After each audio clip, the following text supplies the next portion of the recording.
Hello everyone, welcome back to my channel অন্নপূর্ণার হেসেল। আজ আপনাদের করে দেখাবো কেএফসি স্টাইল চিকেন ফ্রাই।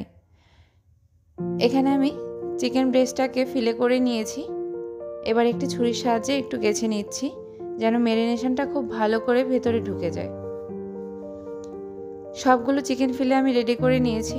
এবার এখানে দিয়ে দিচ্ছি স্বাদ অনুযায়ী নুন, আধা চা চামচ আদা বাটা, আধা চা চামচ রসুন বাটা, 1/4 চামচ পেঁয়াজ বাটা। এই সবগুলোর গুঁড়ো থাকলে গুঁড়ো ব্যবহার করতে পারেন। এখানে দিয়ে দিয়েছি গোলমরিচ গুঁড়ো, দিচ্ছি লঙ্কা গুঁড়ো, দিয়ে দিচ্ছি পাপরিকা পাউডার,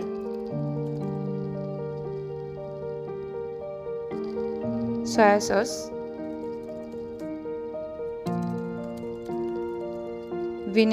ভিনেগারের পরিবর্তে লেবুর রস ব্যবহার করা যাবে। দিয়ে দিয়েছি সাদা তেল। এবার সব কিছু ভালো করে একসাথে মেখে নেব। চিকেনগুলো ভালো করে মেখে নেওয়া হয়ে গেছে। এবার একটি ঢাকনা দিয়ে ঢেকে 1 ঘন্টার জন্য রেখে দেব। 1 ঘন্টা পর এখানে আমি নিয়ে নিয়েছি প্রায় 2 কাপ মতো ময়দা, দিয়েছি স্বাদ অনুযায়ী নুন, গোলমরিচ গুঁড়ো আর দিয়ে দিচ্ছি লঙ্কা গুঁড়ো। এই সব কিছু একসাথে একটু ভালো করে মিশিয়ে নেব। এবার আমি ম্যারিনেট করে রাখা চিকেনটাকে ভালো করে ময়দার মধ্যে একটু কোট করে নেব। এখানে আমি কোনো ক্রাম্বস তৈরি করব না।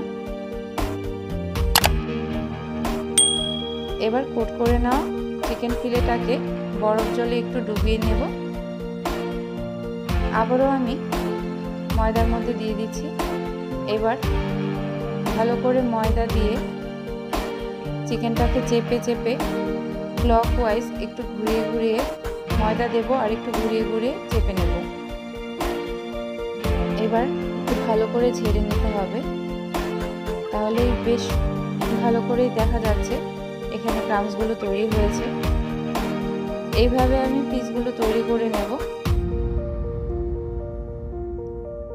খুব আগে থেকে তৈরি করে দিয়ে রাখতে নেই, আমি পিসগুলো তৈরি করে সাথে সাথেই ভেজে নেব। পিসগুলো তৈরি করার সময় আমি কড়াই তেল গরম করতে বসিয়ে দিয়েছি।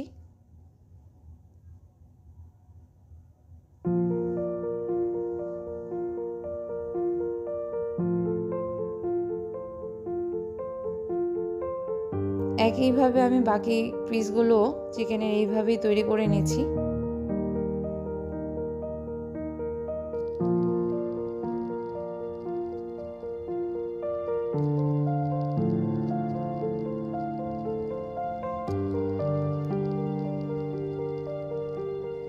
তেল গরম হয়ে গেছে।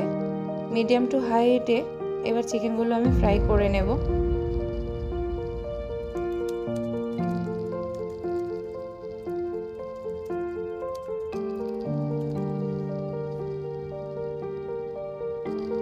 চিকেনগুলো গোল্ডেন ব্রাউন কালার হয়ে আসলে আমি তেলের থেকে তুলে নেব।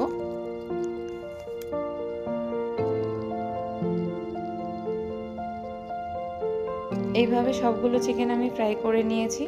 ব্যাস তৈরি হয়ে গেল কেএফসি স্টাইল চিকেন ফ্রাই।